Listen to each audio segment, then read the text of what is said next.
Hey guys, and welcome back to another YouTube video. In this video we're going through the Hawthorn versus Melbourne game, in which Melbourne just basically smashed them. Hawthorn, the only reason that they have good fantasy scores was because the first quarter they took 51 marks, which if you look at it fantasy wise, I think James Sicily was on about 70 at the end of the first quarter or something dumb.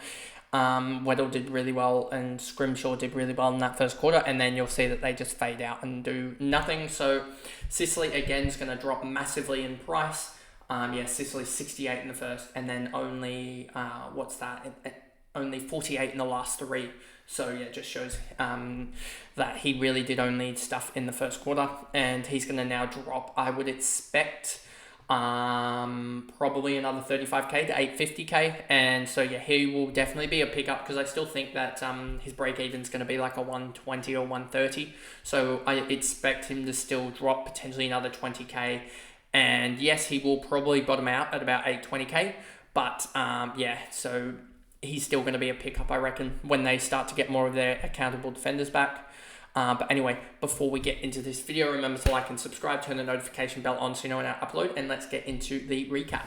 So, Sicily 116, 68 in the first. They just decided to kick it back and forth, and that was the only reason why this wasn't like an 80 or 90 point drumming.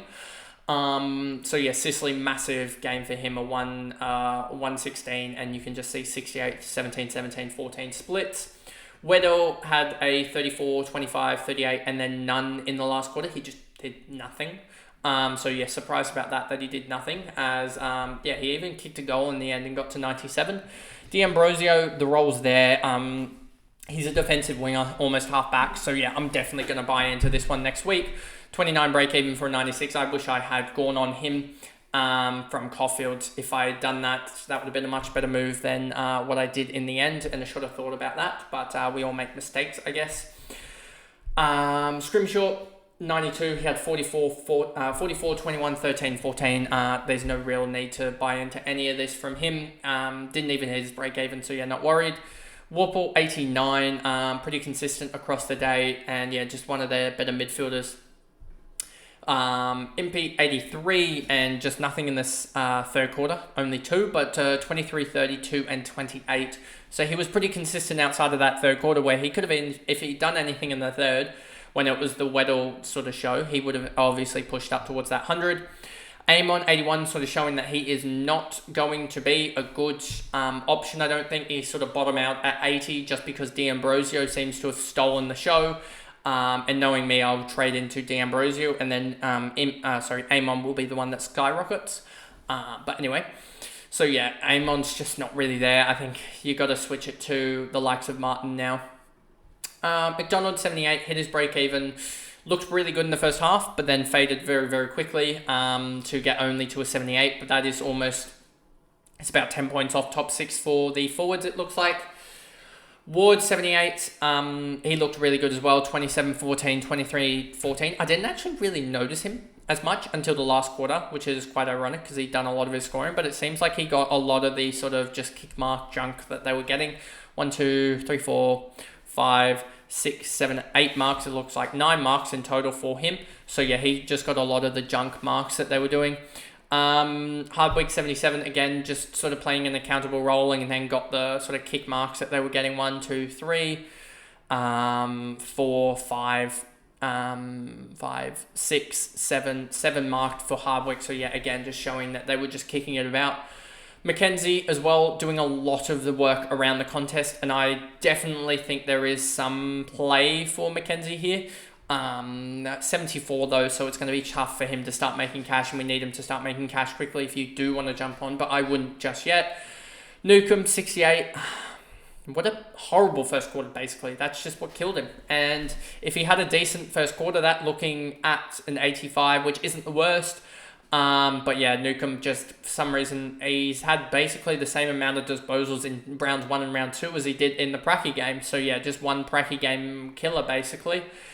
Ginnivan, 63, he got up and about the ground and really pushed back onto the wing. But yeah, he's not going to be fantasy relevant. Nash as well, 61, playing, it looks to be like almost a I wouldn't say a tagging role, but he doesn't seem to be getting in and around the contest as much and really impacting the game. So 61 from him, 89 break even, not fancy relevant. McGuinness 57, Watson 56. Watson finally kicked a goal. Not fancy relevant though for Watson or McGuinness. McGuinness probably is fancy relevant for stopping players. Chol 55, just not really fancy relevant. Again, Frost, Reeves, Bruce, Lewis, Moore, and Gunston. Lewis 43 again, just showing that he could be a top 6 forward if he wanted to be, but he's just going to drop in price massively. 46 he lost his break even to, which is going to be about 35k or so. So 35k loss. He's going to drop to 700k, and I just feel like there's other guys taking a lot of the points seem to be split down back rather than up forward for Hawthorn. Petrarca 109. He had basically 2 good quarters and that was it, and he got to a 109. Agorn 107, 76 break even. He's going to smash that most weeks, and he's going to push towards that 950k, I reckon. 13 in the first quarter. Wish he'd gotten some more. If he'd gotten, say, a 25 in the first quarter, I'd be taking his captaincy score, VC score, but a 107, I'm not taking that. Going to value Bont and see if he can kick away and really do something. And then you look at Christian Salem. He scored chunk time footy. 8, 11, 25. Was on 40, 44 at 3-quarter time. 61 in the last quarter. And yeah, got up to a 105. Neil Bullen a 98, 41 in the first, and then kicked, didn't do anything. Rivers a 90, yeah, he just was there or thereabouts, not really fancy relevant. No one here is really fancy relevant. Clayton Oliver, when he gets back to his best and gets that midfield split that we want, he's going to be like 900k off his buy, and someone that I really am looking at. 21, 21, 16, 28, so yeah. When he bottoms out, we're going to pick him, and I feel like that's going to be a real smash pick when he gets back to it, as he can be a 35, 5 and 5 guy. Like, that is legitimately what he can do. And what is he at the moment? If you look at Oliver, at the moment, he had a 132 break even, obviously, and only hit an 86. But he's just down on disposals. You can see here the marks. He's averaging 3 marks a game and three and a bit tackles a game. And only averaging, 23, 35, and 30. So that's 65 plus 23, 88. So he's averaging like 29 touches a game or whatever. So yeah, he just needs to get his marks and tackles up, as he's a guy that can really, really be valuable when he bottoms out. As he's going to go down, I'd say 40k to 950k, have a big break even next week as well.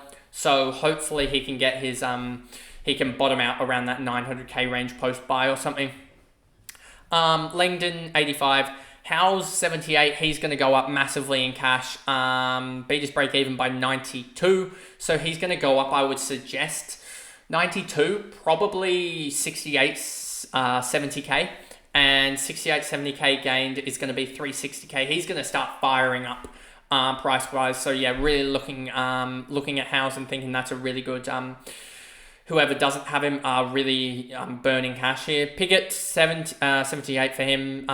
Billings, 70. Really just need to get involved in the second and the fourth quarter. But who do they have next week? Don't they have an easier game next week? They've got Port Adelaide next week. That'll be an interesting watch, that game, and to see how Billings does. But a 70 for Billings seems underwhelming. Hopefully he gets pushing up towards that like 85 or so range. But then again, Hawthorn were just kicking it around the back, and he doesn't, and he got missed by 2 or 3 kicks, so he could easily push that towards an 85 or so. So not too worried about Billings. McVie 68, Van der Royen, Petty, Viney 60, so he's really fallen off from his round 0 performance against Sydney with a 1-2-3. So yeah, he's not doing too well at the moment. Windsor, Chandler, McDonald, Hall came on for a 33, so potentially a backline pickup if he, given now that his job security should be good with May and Lever out.